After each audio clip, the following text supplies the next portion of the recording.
Hello दोस्तों। तो मैं एक बार फिर से हाजिर हूँ आप सभी के सामने एक और कंसेप्चुअल टॉपिक लेकर के। और आज जो हम टॉपिक डिस्कस करने वाले हैं वो हमारा मैकेनिक्स का एनएलएम का एक बहुत ही इंपॉर्टेंट टॉपिक होने जा रहा है। तो चाहे हम बात करें जेई के पर्सपेक्टिव से, नीट के पर्सपेक्टिव से या बोर्ड एग्जामिनेशन के पर्सपेक्टिव से, सभी तरीके से बहुत ही ज़्यादा इंपॉर्टेंट ये टॉपिक है, बहुत ही बेसिक ये टॉपिक है। और इस टॉपिक को अगर आप लोग आज अच्छे से डिटेल में समझ लेते हैं, बेसिक्स इसके क्लियर कर लेते हैं, तो आपको बहुत सारे क्वेश्चंस में इसका डायरेक्टली फायदा मिलने वाला है। तो आपका स्वागत करता हूं मैं आपके अपने यूट्यूब चैनल पे। और आज का जो टॉपिक है हमारा वो है कंस्ट्रेंट मोशन। तो कंस्ट्रेंट मोशन जैसा कि आप सभी जानते हैं एनएलएम का बहुत ही एक इंपॉर्टेंट टॉपिक है। तो इस टॉपिक को शुरू करने से पहले, डिस्कस करने से पहले, सबसे पहले हम बात करते हैं यहाँ पर ये जो वर्ड है कंस्ट्रेंट, इसके क्या माने हैं। देखिए, कंस्ट्रेंट का मतलब होता है लिमिटेशन, बाउंडेशन, या जिसको हम कहते हैं हिंदी में बंधन। ठीक है, किसी भी तरह का लिमिटेशन हो, बाउंडेशन हो, कोई रिस्ट्रिक्शन हो, दैट इज कॉल्ड कंस्ट्रेंट। और यहाँ पर हम जो बात कर रहे हैं कंस्ट्रेंट मोशन में, तो हम बात कर रहे हैं पहले स्ट्रिंग कंस्ट्रेंट की। तो स्ट्रिंग कंस्ट्रेंट यानी इस तरह का कंस्ट्रेंट जिसकी वजह से वहां पर मोशन रिस्ट्रिक्टेड हो, और उस रिस्ट्रिक्शन का कारण क्या हो, वो किसके थ्रू हो, स्ट्रिंग के थ्रू हो। जैसे कि आपने पुली वाले सिस्टम देखे होंगे, पुली ब्लॉक सिस्टम देखा होगा, उस टाइप के क्वेश्चंस देखे होंगे। तो उसमें हम इजीली देख सकते हैं कि एक पुली जो है उसके थ्रू स्ट्रिंग होती है, और स्ट्रिंग से अलग अलग डिफरेंट डिफरेंट ब्लॉक्स जो हैं वो कनेक्टेड होते हैं। और उन ब्लॉक्स का जो मोशन है वो किसकी वजह से रिस्ट्रिक्टेड होता है, उस स्ट्रिंग की वजह से। क्योंकि एक ब्लॉक अगर सपोज किसी सर्टेन डायरेक्शन में मूव कर रहा है, सपोज एक ब्लॉक अपवर्ड डायरेक्शन में मूव कर रहा है, तो उसके अपवर्ड मोशन की वजह से स्ट्रिंग के थ्रू जो दूसरा ब्लॉक कनेक्टेड है, इट इज पॉसिबल कि उसको भी अपवर्ड मूव करना पड़े या उसको डाउनवर्ड मूव करना पड़े। यानी वो ब्लॉक्स फ्रीली मूव नहीं कर सकते, वो रिस्ट्रिक्टेड हैं, उनका मोशन जो है वो रिस्ट्रिक्टेड है, उसमें लिमिटेशंस हैं, वो बंधे हुए हैं स्ट्रिंग के साथ। That's why it is called string constraint, और it is called constraint motion. तो ओवरऑल मोशन जो है वो कंस्ट्रेंट है उन ब्लॉक्स का। तो उसके बारे में हम लोग डिस्कस करने वाले हैं। तो चूंकि हम लोग साइंस के स्टूडेंट हैं, तो बेसिक क्वेश्चंस हमारा जो है किसी भी टॉपिक को लेकर के यही होते हैं। दो बेसिक क्वेश्चन होते हैं हमारा, व्हाट एंड व्हाई। तो इन्हीं क्वेश्चंस को डिस्कस करते हुए हम और डिटेल में समझेंगे कि स्ट्रिंग कंस्ट्रेंट क्या है। तो first of all, what is string constraint. तो कंस्ट्रेंट क्या है वो मैंने बता दिया आपको। कंस्ट्रेंट मोशन क्या है उसके बारे में मैंने बताया कि लिमिटेड मोशन होता है, रिस्ट्रिक्टेड मोशन होता है, बाउंडेड मोशन होता है, किसी ना किसी तरह का रिस्ट्रिक्शन होता है। और रिस्ट्रिक्शन अगर स्ट्रिंग के वजह से हो कि स्ट्रिंग के थ्रू ब्लॉक्स कनेक्टेड हैं, तो वो स्ट्रिंग कंस्ट्रेंट हो गया। But it leads to another question that why string constraint is needed. अब स्ट्रिंग कंस्ट्रेंट की जब मैं यहां बात कर रहा हूं that why string constraint is needed, तो मैं किसकी बात कर रहा हूं यहां पे, मैं बात कर रहा हूं स्ट्रिंग कंस्ट्रेंट कॉन्सेप्ट की, ना कि उस मोशन की। It is not needed, basically it is practically available. जो स्ट्रिंग कंस्ट्रेंट मोशन है या कंस्ट्रेंट मोशन है, तो प्रैक्टिकली होता ही है कि पुली ब्लॉक लगा दिए या किसी भी और तरह का जो कंस्ट्रेंट है अगर वहां पर हो रहा है, तो वो कंस्ट्रेंट मोशन है। तो why it is needed, it is not the question. Question is why we are studying this concept. हम इस कंसेप्ट को क्यों पढ़ रहे हैं, हमारे क्या काम आने वाला है, किस तरह से क्वेश्चन सॉल्व करने में इसका यूटिलाइजेशन होगा। तो मैं उस पॉइंट ऑफ व्यू से ये बात कर रहा हूं, ठीक है। और इसको अगर हम डिस्कस करते हैं, इसका आंसर हम ठीक तरीके से एनालाइज कर पाते हैं, तो व्हाट इज स्ट्रिंग कंस्ट्रेंट, इसका भी हमें काफी हद तक और अच्छा एनालिसिस या और अच्छा आंसर मिल जाता है। एक बेसिक आंसर तो मैंने आपको बताया ही है कि what is string constraint. Okay, अब इसको किस तरह से हम समझ पाएंगे प्रैक्टिकली, क्योंकि हमारे चैनल का टारगेट क्या है, हमारा टारगेट क्या है कि हम कॉन्सेप्चुअली जो है सारी चीजें अच्छी तरीके से स्टूडेंट्स तक पहुंचा पाएं, उनको कॉन्सेप्चुअल क्लियरिटी ला करके दें, ताकि उन्हें किसी भी तरह के क्वेश्चंस को अटेम्प्ट करने में कोई प्रॉब्लम ना हो। तो हम यही चाहते हैं कि स्टूडेंट्स जो है कॉन्सेप्ट्स को प्रैक्टिकली रिलेट कर पाए, जो उनको क्वेश्चंस देखने को मिलते हैं। क्योंकि सभी बच्चों का यही मेन प्रॉब्लम होता है, जो क्लासरूम स्टडीज में भी मैंने देखा है इतने सालों के एक्सपीरियंस से, कि बच्चे बोलते हैं कि सर समझ में तो आ रहा है बट क्वेश्चन नहीं बना पा रहे। तो क्वेश्चन क्यों नहीं बना पा रहे, क्योंकि हम उन कॉन्सेप्ट्स को प्रैक्टिकली अप्लाई नहीं कर पा रहे। और अप्लाई इसलिए नहीं कर पा रहे क्योंकि उन कॉन्सेप्ट्स को हमने ठीक तरह से ग्रैस्प नहीं किया है, हमने उनको सिर्फ एक शैलो तरीके से समझा है, प्रैक्टिकली रिलेट करके नहीं समझा। तो वही चीज हम लोग ट्राई करेंगे, और हम यहाँ पर इसके लिए एक बेसिक एग्जाम्पल ले रहे हैं। ये क्वेश्चन आपने देखा होगा, हमारा सिंपल सा एक क्वेश्चन होता है। एक यहाँ पर हम किसकी बात कर रहे हैं, यहाँ पर एक हमारे पास पुली है, मासलेस पुली है, मासलेस स्ट्रिंग उसके थ्रू निकल रही है, और दो ब्लॉक्स यहाँ पर कनेक्टेड हैं। बेसिक क्वेश्चन है, पुली वाला पहला ही क्वेश्चन होता है। अब इसमें हमसे पूछ लिया जाता है कि टेंशन बताएं, ब्लॉक्स का एक्सेलरेशन बताएं, तो हम इजीली बता सकते हैं। तो यहाँ पर हम अज्यूम कर लेते हैं स्ट्रिंग में टेंशन जो है टी है, ठीक है। एफबीडीज हम बनाते हैं यहाँ पर। तो यहाँ पर टेंशन हमारा ये इस डायरेक्शन में इस स्ट्रिंग में हो गया, ये टेंशन टी, इसी तरह से यहाँ पर भी टी होगा क्योंकि सेम ही स्ट्रिंग है, एक ही स्ट्रिंग होती है तो पूरी स्ट्रिंग में सेम ही टेंशन यहाँ पर रहता है, तो यहाँ पर टेंशन कितना रहेगा दोनों में टी। अब एक्सेलरेशन की बात हो गई, क्योंकि एक ही स्ट्रिंग के दोनों एंड से ये ब्लॉक जुड़े हुए हैं इसलिए इन दोनों का जो एक्सेलरेशन होगा वो सेम ही होगा और अलोंग द स्ट्रिंग होगा, ठीक। और जो ब्लॉक हैवियर है वो नीचे की तरफ एक्सेलरेट करेगा, जो ब्लॉक लाइटर है वो ऊपर की तरफ एक्सेलरेट करेगा, तो किसी भी एक को हैवियर किसी को भी एक को लाइटर हम कंपेयर यहाँ पर कंपैरेटिवली मान सकते हैं इस एग्जांपल के लिए। तो हमने यहाँ पर इसमें मान लिया कि M1 जो है वो लाइटर ब्लॉक है, M2 जो है वो ज्यादा मास वाला ब्लॉक है, और M1G इसका जो वेट है वो यहाँ लगेगा और M2G इसका वेट यहाँ लगेगा, और ये इनके एक्सेलरेशंस के डायरेक्शन हो जाएंगे। और इंपॉर्टेंट चीज ये है क्योंकि एक ही स्ट्रिंग के दोनों एंड से ब्लॉक कनेक्टेड है इसलिए दोनों का एक्सेलरेशन क्या रहने वाला है, सेम रहने वाला है मैग्नीट्यूड वाइज। तो यहाँ पर आप देख सकते हैं कि ये बिल्कुल बेसिक एफबीडी जो है यहाँ पर तैयार हो गया है हमारा। अब हमें यहाँ पर क्या कैलकुलेट करना होता है, टेंशन निकालना है और एक्सेलरेशन निकालना है। तो क्या करते हैं, एफबीडीज के थ्रू हम यहाँ पर इक्वेशन लिखते हैं, ठीक है। तो equation F is equal to m a वाला इक्वेशन लिखा जाएगा, तो पहले ब्लॉक M1 के लिए लिखते हैं। तो यहाँ पर इक्वेशन हमारा जो है वो क्या बनेगा, इक्वेशन यहाँ से इक्वेशन हमारा बन जाएगा, जो M1 है वो किधर की तरफ मूव कर रहा है, अपवर्ड डायरेक्शन में, तो T minus M1G is equal to M1A। This is equation number 1। दूसरे ब्लॉक के लिए बात करें तो दूसरे के लिए M2G minus T is equal to M2A। This is equation number 2। तो हमारे पास क्या है, यहाँ पर दो इक्वेशन बनी। वेरिएबल हमारे पास कितने हैं, यहाँ पर हमें क्या क्या पता करना है, ए पता करना है और टी पता करना है। M1 M2 इसकी वैल्यूज दी हुई है, G already known, it is gravitational acceleration. तो सिंपली हम इसको सॉल्व कर सकते हैं, यहां से इसको हम ऐड कर लें तो यहाँ पर क्या आ जाता है, माइनस M1G ये हो जाएगा, M2 minus M1G, because M1 जो है वो हैवियर ब्लॉक है। So M2 minus M1G is equal to M1 plus M2 into a. So acceleration यहां से आ जाता है हमारे पास M2 minus M1G upon M1 plus M2। So basically ये क्वेश्चन सॉल्व कराना मेरा टारगेट नहीं है, I was just telling you कि एक्सेलरेशन यहां से हमने कैलकुलेट कर लिया, इस एक्सेलरेशन का वैल्यू किसी भी एक इक्वेशन में प्लेस करेंगे, we would find the tension as well. तो यहाँ पर दो इक्वेशन थी, दो वेरिएबल था, ये हमने फाइंड आउट कर लिया है, ठीक। अब यहाँ पर मैं दूसरा एग्जाम्पल यहाँ पर लेता हूँ, ये एग्जाम्पल मेरे पास है, ठीक। अब यहाँ पर क्या है कि दो पुलिस आ गई हैं, पुलिस स्टिल मासलेस और स्ट्रिंग अभी भी मासलेस है यहाँ पर हमारा। तो दोनों पुलिस यहाँ पर है, लेकिन एक चीज हम यहाँ से देख पा रहे हैं कि दोनों पुलिस के दोनों एंड, जो दो स्ट्रिंग है हमारा, स्ट्रिंग के दोनों एंड पर ब्लॉक कनेक्टेड नहीं है। इसका मतलब ये हुआ कि दोनों जो हमारे ब्लॉक्स हैं उनके जो एक्सेलरेशन हैं वो सेम नहीं होंगे, जैसा कि पिछले केस में था, ठीक है। यहाँ पर इसको मैं M1 मास बोल देता हूँ, इसको M2 मास बोल देता हूँ, ओके। अब यहां पर भी क्या करें, चलिए हमें यहां पर फिर से पूछा गया है कि टेंशन क्या है और एक्सेलरेशन क्या है, फाइंड आउट करना है। तो लेट्स सी, तो यहां पर एक चीज क्लियर हो जाती है कि टेंशन जो है वो तो पूरे स्ट्रिंग में सेम ही रहेंगे क्योंकि सेम स्ट्रिंग है। तो यहां पर आप देख सकते हैं कि ये टेंशन, इधर भी ये टेंशन टी, इधर भी टेंशन टी, और इधर कितना हो गया यहाँ पर 2T। इधर 2T किस वजह से हो गया, क्योंकि यहाँ पर भी ये 2T रहेगा, क्योंकि यहाँ T और T, और जब इस तरह से हम बैलेंस करते हैं तो ये 2T इधर होता है, क्योंकि ये दोनों स्ट्रिंग इधर टेंशन यहाँ पर 2T प्रोवाइड कर रहे हैं अक्रॉस दी पुली। तो टेंशन उधर डबल हो जाएगी, क्योंकि पुली का काम यही होता है कि वो आपको टेंशन जो है वो डबल करके देता है, ठीक है। तो यहाँ पर पुली लगाने पर टेंशन यहाँ डबल हो गई है, तो ये एक सिनेरियो है यहाँ पर, ठीक। अब यहाँ पर हम जैसे कि पिछले केस की अगर मैं बात करूं, तो पिछले केस की अगर मैं बात करता हूं तो पिछले केस में क्या था कि स्ट्रिंग के दोनों एंड पर ये ब्लॉक कनेक्टेड थे, इसलिए दोनों का एक्सेलरेशन सेम था। बट इस सिनेरियो में क्या ऐसा होगा, इस सिनेरियो में ऐसा नहीं होगा, दोनों के ब्लॉक के एक्सेलरेशन सेम नहीं होंगे। लेकिन हम डायरेक्शन तो आइडिया लगा सकते हैं।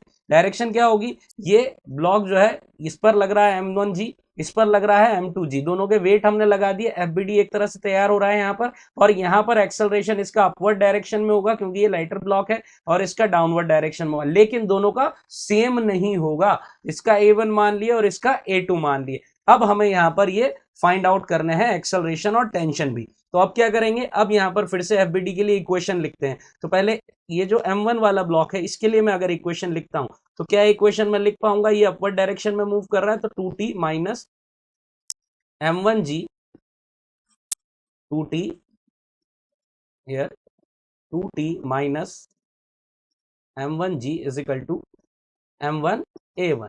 तो ये हमारा इक्वेशन नंबर 1 हो जाता है यहां से। ठीक, दूसरा वाला जो ब्लॉक है उसके लिए मैं एफबीडी के अकॉर्डिंग इक्वेशन लिखूंगा, तो M2G minus T is equal to M2A2। तो ये हमारा दूसरा इक्वेशन बन गया। तो यहां पर मैंने दोनों इक्वेशंस अभी बना लिए हैं। ठीक है, लेकिन मेरे पास वेरिएबल कितने हैं? If you look at the FBDs, तो we have got 3 variables here, 3 variables A1, A2 and this tension T. We have got 3 variables here, और 3 वेरिएबल हैं और 2 ही इक्वेशन। मैथमेटिक्स का सिंपल रूल है, बेसिक रूल है कि जितने वेरिएबल्स हैं उतने नंबर ऑफ इक्वेशन उनको सॉल्व करने के लिए रिक्वायर्ड हैं। तो यहां पर 2 इक्वेशंस ही हैं और वेरिएबल है 3। वही गब्बर सिंह वाली बात होगी कि बहुत नाइंसाफी है। तो अब क्या होगा? अब यहां पर आता है स्ट्रिंग कंस्ट्रेंट का रूल। स्ट्रिंग कंस्ट्रेंट का एक काम क्या होगा कि वो हमें एक एक्स्ट्रा इक्वेशन प्रोवाइड करेगा to solve such sort of problems. तो इस तरह के क्वेश्चंस में स्ट्रिंग कंस्ट्रेंट का रोल आ जाता है, जो मैं बात कर रहा था क्वेश्चंस के पॉइंट ऑफ व्यू से कि स्ट्रिंग कंस्ट्रेंट का रूल यहां पर किस लिए आ जाता है, ताकि वो हमें क्या प्रोवाइड करे? Extra equation. अब वो एक्स्ट्रा इक्वेशन कौन सी होगी, क्या होगी और किस तरह से आएगी, वो हम लोग यहां पर देखते हैं। ठीक है, तो अब स्ट्रिंग कंस्ट्रेंट का जो कॉन्सेप्ट होता है, वो कॉन्सेप्ट क्या है वो देखते हैं। कॉन्सेप्ट है the total length of the string is constant. ये क्या कॉन्सेप्ट हुआ, इसको समझते हैं। देखिए यहां पर क्या है कि ये जो स्ट्रिंग है टोटल, ये पूरी एक सिंगल स्ट्रिंग है। इस वाली स्ट्रिंग को नेग्लेक्ट करें, इस वाली स्ट्रिंग की मैं बात नहीं कर रहा, ये तो एक छोटा सा पोर्शन है जिससे ये ब्लॉक कनेक्टेड है। मैं बात कर रहा हूं ये बड़ी वाली स्ट्रिंग जो आपको नजर आ रही है, जिसके थ्रू ये पुलिस के थ्रू यहां पर जा रही है, तो इस स्ट्रिंग की मैं बात कर रहा हूं। तो ये जो स्ट्रिंग है पूरी की पूरी एक स्ट्रिंग है। ठीक, अब यहां पर किसी भी तरह का जो मोशन होता है इन ब्लॉक्स के बीच में, तो आप देख सकते हैं रिस्ट्रिक्टेड मोशन है। जब यहां पर हमारा 2 kg वाला ब्लॉक यानी M2 जो है वो नीचे आएगा तो M1 ऊपर जाएगा। तो ये वो जो रिस्ट्रिक्शन वाली मैंने बात करी थी, रिस्ट्रिक्टेड मोशन वाली, वो भी क्लियर हो जाती है कि एक ब्लॉक का मोशन दूसरे पे रिलेटेड है, दूसरे को रिस्ट्रिक्ट कर रहा है, बाउंडेड मोशन यहां पर है। ठीक है, तो ये कंस्ट्रेंट मोशन है और स्ट्रिंग की वजह से है, इसीलिए that's why it is string constraint. Fine. अब दूसरी चीज जो मैंने कहा कि यहां पर एक सिंगल स्ट्रिंग है और यहां कोई भी ऐसा सिस्टम नहीं लगा हुआ जिसकी वजह से नई स्ट्रिंग पैदा हो जाए या ये स्ट्रिंग गायब हो जाए, ऐसा कुछ नहीं होने वाला। ठीक, तो मैं क्या कर रहा हूं, इस स्ट्रिंग को 3 पार्ट्स में डिवाइड कर दे रहा हूं। डिवाइड क्या कर रहा हूं, मैथमेटिकली मैं अज्यूम कर ले रहा हूं कि यहां पर स्ट्रिंग के 3 पोर्शंस हैं। कैसे? ये मैंने मान लिया L1। L1 क्या हो गया कि ये वाला जो पुली है, इस पुली और इस पॉइंट के बीच में जो स्ट्रिंग का लेंथ है वो L1 मैंने मान लिया। इसी तरह से इस पुली और इस पुली के बीच में जो लेंथ है उसे L2 बोल दिया, और इस पुली और इस ब्लॉक के बीच में जो लेंथ है उसे मैंने L3 बोल दिया। अब मैं क्या कह रहा हूं, total length of the string is constant. तो इस स्ट्रिंग का टोटल लेंथ कांस्टेंट है। इससे मेरा क्या मतलब है, मेरा मतलब है कि L1 plus L2 plus L3 is equal to what, it is constant. तो हम क्या कहना चाह रहे हैं यहां से कि ये जो L1, L2 और L3 का समेशन है, L1 plus L2 plus L3, ये तीनों मिलकर के क्या है, ये तीनों मिलकर के कांस्टेंट है। यहां पर कांस्टेंट क्यों कह रहा हूं मैं, क्योंकि टोटल लेंथ तो कांस्टेंट है ना यहां पर। अब यहां पर क्या पॉसिबिलिटी है, सपोज ये जो 2 kg वाला ब्लॉक है ये नीचे आ रहा है, नीचे आ रहा है तो क्या होगा, L3 बढ़ जाएगा, लेकिन उसी दौरान फिर 1 kg वाला ऊपर जाएगा तो L1 L2 कम होगा। तो L1 L2 L3 की इंडिविजुअल वैल्यूज जो है वो वेरी कर सकती है, लेकिन जो ओवरऑल इनका समेशन है, यानी जो टोटल स्ट्रिंग का लेंथ है, सपोज 1 मीटर की स्ट्रिंग है तो वो 1 मीटर की रहेगी। वहां मैजिक नहीं होने वाला है, कोई जादू नहीं होगा कि 1 की 2 मीटर हो गई या 1.5 मीटर हो गई या आधा मीटर रह गया, डजंट गोना हैपन। ओके, सो यहां पर क्या होगा कि यहां सारी की सारी जो स्ट्रिंग है उसका ओवरऑल लेंथ कांस्टेंट रहने वाला है। अब यहां पर मैं मैथमेटिक्स अप्लाई करूंगा, क्या, मैं डिफरेंशिएट कर देता हूं इसको। So differentiate with respect to time. तो टाइम के रेस्पेक्ट में हम डिफरेंशिएट करते हैं, तो dl1 बाय, यहां पर जो डिफरेंशिएशन बनेगा dl1 by dt plus dl2 by dt plus dl3 by dt, और कांस्टेंट का डिफरेंशिएशन 0। नाउ डिफरेंशिएशन का फंडामेंटल मीनिंग क्या होता है, rate of change. So what we are calculating here, dl1 by dt means rate of change of L1, किस rate से L1 change हो रहा है, rate of change of L2, किस रेट से L2 चेंज हो रहा है, rate of change of L3, किस रेट से L3 चेंज हो रहा है। अब ये रेट किसका निकालना है हमें, L1 L2 L3 क्या है, डिस्टेंसेस हैं, और डिस्टेंसेस का रेट या डिस्टेंसेस का रेट ऑफ चेंज क्या होता है, स्पीड को बताता है। तो हम यहां पर इसे किससे रिलेट करेंगे, स्पीड से रिलेट करेंगे। देखिए इसे समझने के लिए मैं आपको यहां पर यहाँ पर हमने क्या अज्यूम कर लिया, ये भी समझ लीजिए कि हमने इसका एक्सेलरेशन मान लिया a1 और इसका मान लिया v1। डायरेक्शन तो हम अज्यूम कर ही पा रहे हैं कि हैवियर ब्लॉक है तो वो नीचे आएगा, लाइटर ब्लॉक है तो ऊपर जाएगा, a1 v1, a1 एक्सेलरेशन है, v1 वेलोसिटी है, और इसी तरह से इसका एक्सेलरेशन और वेलोसिटी a2 v2। ठीक, अब यहाँ पर ये जो रेट ऑफ चेंज है इन लेंथ्स का वो किस तरह से लिखना है उसको समझने के लिए यहाँ पर ये एग्जांपल मैं कंसीडर करता हूँ। यहाँ पर सपोज दो ब्लॉक्स हैं, इनके बीच का डिस्टेंस l है मेरे पास, और इसका स्पीड है v2 इस डायरेक्शन में, इसका स्पीड है v1। तो मैं यहाँ से कैलकुलेट करना चाह रहा हूँ dl/dt, rate of change of l, किस रेट से ये l चेंज हो रहा है। तो इसको किस तरह से देखा जाता है, असल में रिलेटिव वेलोसिटी का ये कॉन्सेप्ट हो जाता है। आप देखें, एक बार में एक ही एंड को देखें, मैं इस एंड को देखता हूं v2 को, तो v2 दूर जा रहा है, v2 दूर जा रहा है, v2 इस सेकंड वाले ब्लॉक को दूर लेकर के जा रहा है फर्स्ट वाले ब्लॉक से, तो इसकी वजह से लेंथ क्या हो रहा है, इंक्रीज हो रहा होगा, तो इसका रेट ऑफ चेंज क्या है, पॉजिटिव, ये बढ़ाने के काम आएगा, तो यहां पर जो v2 है वो पॉजिटिव आ जाएगा। अब v1 को देखें, v1 जो है, अब सेकंड वाले को भूल जाएं, फर्स्ट वाले ब्लॉक को देखें, फर्स्ट वाला ब्लॉक क्या कर रहा है, ये सेकंड वाले के पास में लेकर के आ रहा है, ठीक है, v1 की वजह से ये ब्लॉक पास में आएंगे, उसकी वजह से क्या होगा, लेंथ कम होगी, यानी रेट ऑफ चेंज इसकी वजह से नेगेटिव आएगा, तो ये v2 माइनस v1, और ये असल में क्या हो गया, ये रिलेटिव वेलोसिटी ऑफ सेपरेशन हो गया। अगर आपने पढ़ा है तो रिलेटिव वेलोसिटी ऑफ सेपरेशन यानी किस रेट से दो पॉइंट्स या दो एंड्स या दो ऑब्जेक्ट जो है सेपरेट हो रहे हैं, तो जिस रेट से वो सेपरेट हो रहे हैं उसी रेट से उनके बीच का डिस्टेंस भी बढ़ेगा, उन दोनों के एंड के बीच का, उन दोनों पॉइंट्स के बीच का, उन दोनों ब्लॉक्स के बीच का, उन दोनों एंड्स के बीच का। तो यहां पर ये लेंथ l किस रेट से बढ़ेगी, v2 माइनस v1 की रेट से।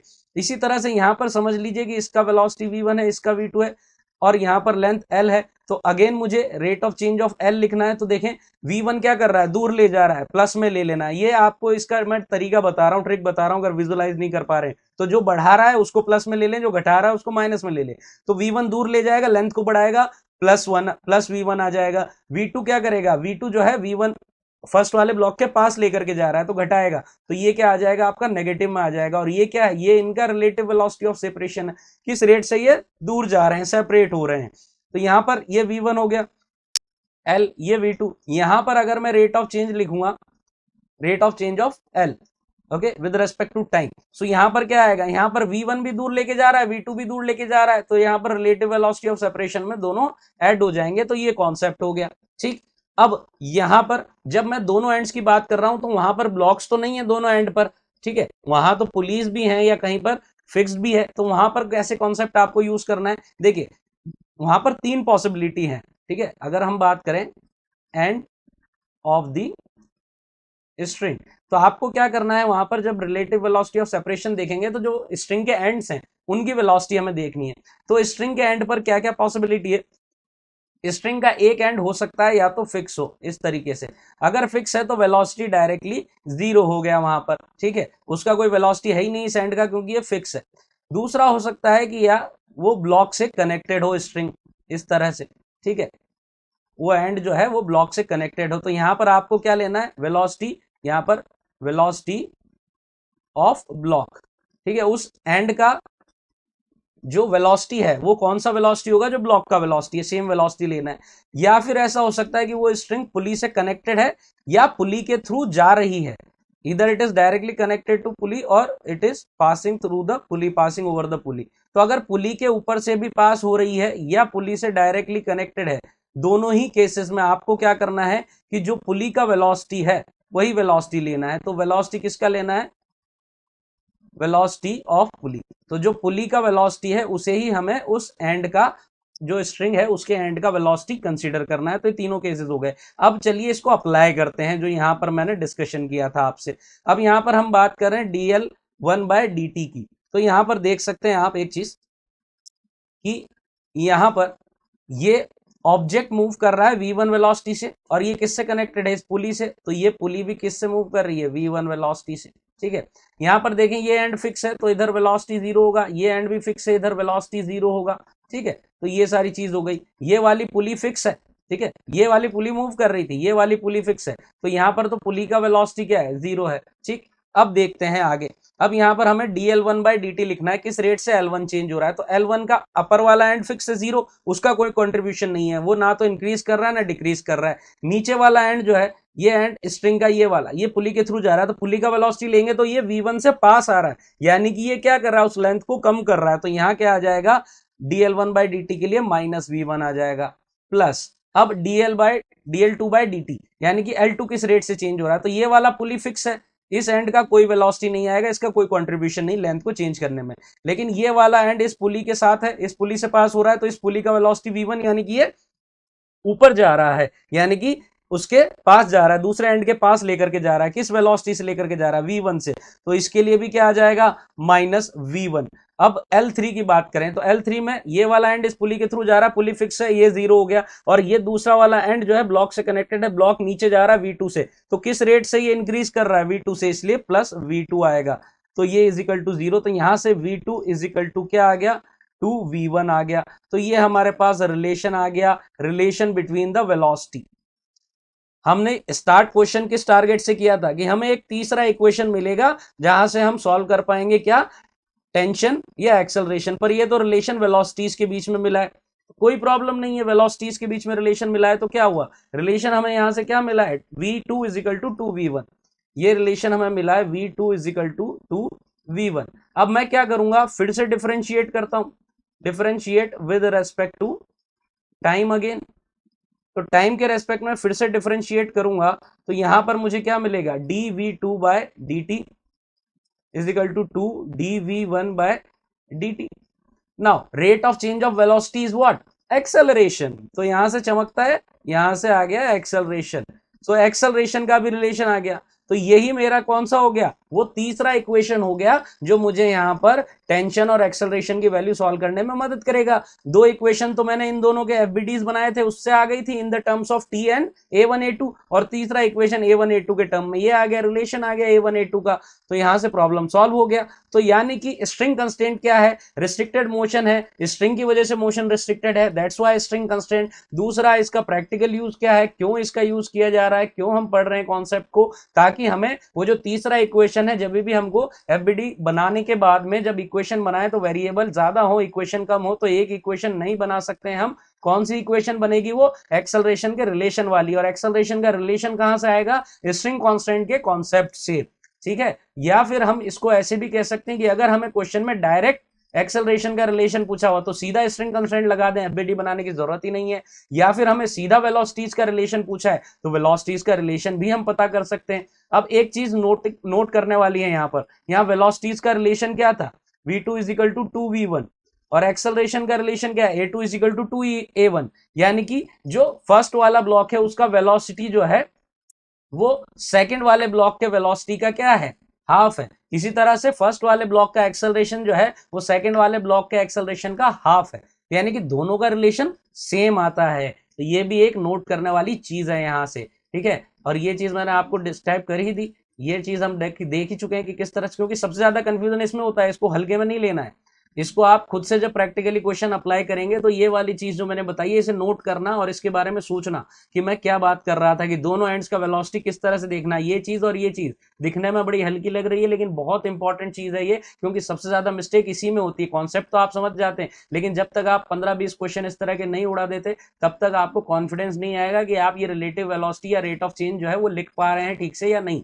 क्या इसको मैंने आपको दो अलग अलग लैंग्वेज में बता दिया कि आप अलग अलग एंड देखें, हर एक एंड का कंट्रीब्यूशन देखें, वो बढ़ा रहा है या घटा रहा है, तो उस हिसाब से प्लस या माइनस वेलोसिटी ले लें, या फिर आप सीधा रिलेटिव वेलोसिटी ऑफ सेपरेशन लिख दें। अगर आपने जो है मोमेंटम कंजर्वेशन वो सारी चीजें पढ़ी है तो आपको रिलेटिव वेलोसिटी ऑफ सेपरेशन, जो कोएफिशिएंट ऑफ रेस्टिट्यूशन हम पढ़ते हैं उसमें relative velocity of separation upon relative velocity of approach collision वाले कॉन्सेप्ट में आता है, उसका भी मैं वीडियो बना दूंगा, नो इशू। लेकिन अगर आपने पढ़ा हुआ है तो उस कॉन्सेप्ट से भी आप इसको पकड़ सकते हैं। अदरवाइज मैंने और अलग अलग तरीकों से ये चीज बताने की कोशिश की है, जैसा भी आपको चमकता है वैसा उठा लें, ठीक।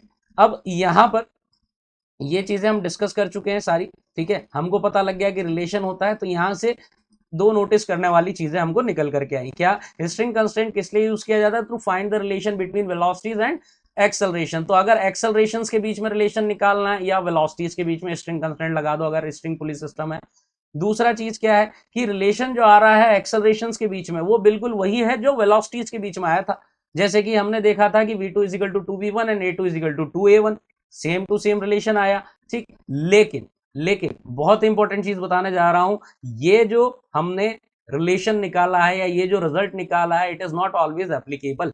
यहाँ पर एक स्टार है, स्टार मतलब कंडीशन अप्लाई, ठीक है। तो ऐड वगैरह देखते उसमें स्टार आते ना, कंडीशन अप्लाइड, तो वैसा ही यहाँ पर है। तो कंडीशन क्या अप्लाइड है यहाँ पर, तो कंडीशन अप्लाई है कि strings has to be parallel or the angle between the strings has to be constant, क्योंकि अभी तक हमने सिर्फ पैरेलल स्ट्रिंग वाले केसेस देखे। हमने देखा है कि एक स्ट्रिंग है, दूसरी स्ट्रिंग भी उसके पैरेलल है, तीसरी भी पैरेलल होगी, या जितनी भी स्ट्रिंग्स है, कोई स्ट्रिंग एंगल पर नहीं है, और अगर एंगल पर होती है तो एंगल कांस्टेंट होना चाहिए। तो ये कंडीशंस है, ठीक है। लेकिन अभी इन कंडीशंस को आप इग्नोर कर दें, इसके लिए मैं एक और वीडियो लेकर के आने वाला हूं। नेक्स्ट पार्ट जो होगा हमारा स्ट्रिंग कंस्ट्रेंट का, उसमें इस चीज को आप डिटेल में समझ पाएंगे। तो अभी फिलहाल इसी तरह के क्वेश्चंस की हम बात कर रहे हैं जहां पर स्ट्रिंग पैरेलल है। ये ध्यान रखें कि यहाँ पर पैरेलल होना जरूरी है, तो ही ये जो रिलेशन है कि जो एक्सेलरेशन और वेलोसिटी दोनों के रिलेशन सेम आ रहे हैं, ये एप्लीकेबल होगा, अदरवाइज नहीं होगा।